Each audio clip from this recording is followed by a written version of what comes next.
तुम्हारे पास तो केवल यही विकल्प है कि तुम क्या करो या क्या ना करो, परंतु परिणाम तुम्हारे वश में नहीं है पार्थ। कर्म फल तुम्हारे वश में नहीं है।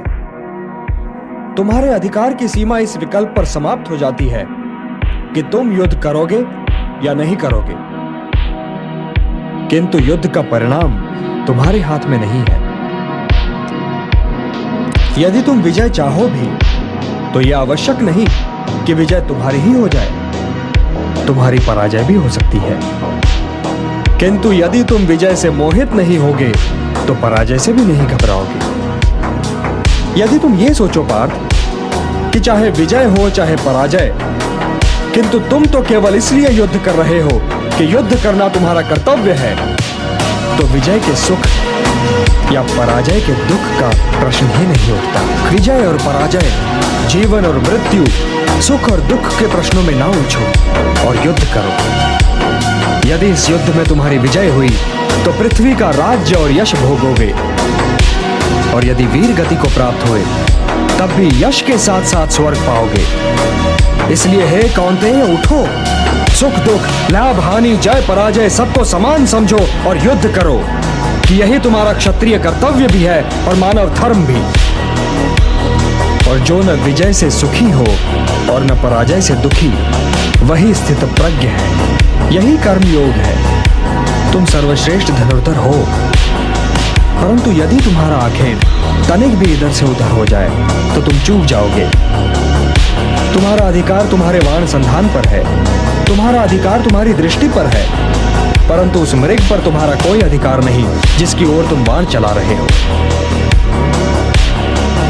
हे धनंजय, सत्पुरुष कभी अपने अधिकारों की सीमा का उल्लंघन नहीं करते, अर्थात अपने कर्म में स्थिर रहो पार्थ, स्थिर रहो, क्योंकि कर्म की कुशलता का ही नाम योग है। मेरा हाथ तो अब भी गांडी की ओर नहीं बढ़ रहा है केशव। मेरी समझ में तो अब भी ये नहीं आ रहा है कि इस युद्ध से लाभ क्या होगा।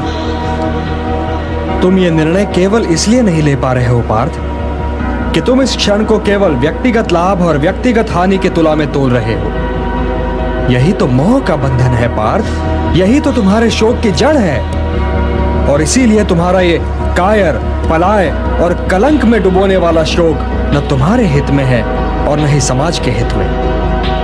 यह शोक न वर्तमान के लिए शुभ है और न ही भविष्य के लिए। लाभ और हानि की इस कामना में न भटको पार्थ, न भटको, केवल कर्म करो, कर्म।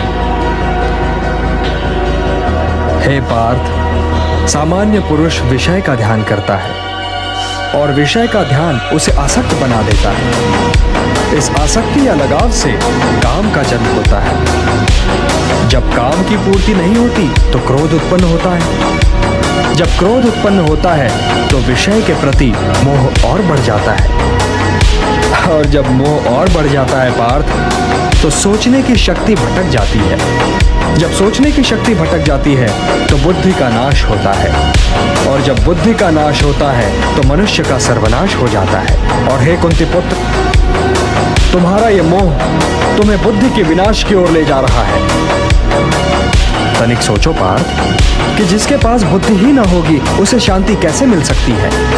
वो तो शांति और अशांति में अंतर ही नहीं कर सकता, और जो शांति को अशांति से अलग तक नहीं कर सकता, वो भला कैसे सुखी हो सकता है। हे पार्थ, जैसे पवन के झोंके नाव को भटका देते हैं, वैसे ही कामनाएं बुद्धि को भटका देती हैं। इंद्रियाणाम हि चरताम यन्मनो अनुविधीयते तदस्य हरति प्रज्ञाम वायुर्नावम इवाम्भसि। इसलिए हे महाबाहो, अपनी इंद्रियों को अपने वश में रखो, स्वयं ही उनके वश में न हो जाओ। पार्थ, ये बात ध्यान से सुनो और समझो कि जब संसार सोता है तब मुनि जागता है, और जब संसार जागता है तब मुनि सोता है।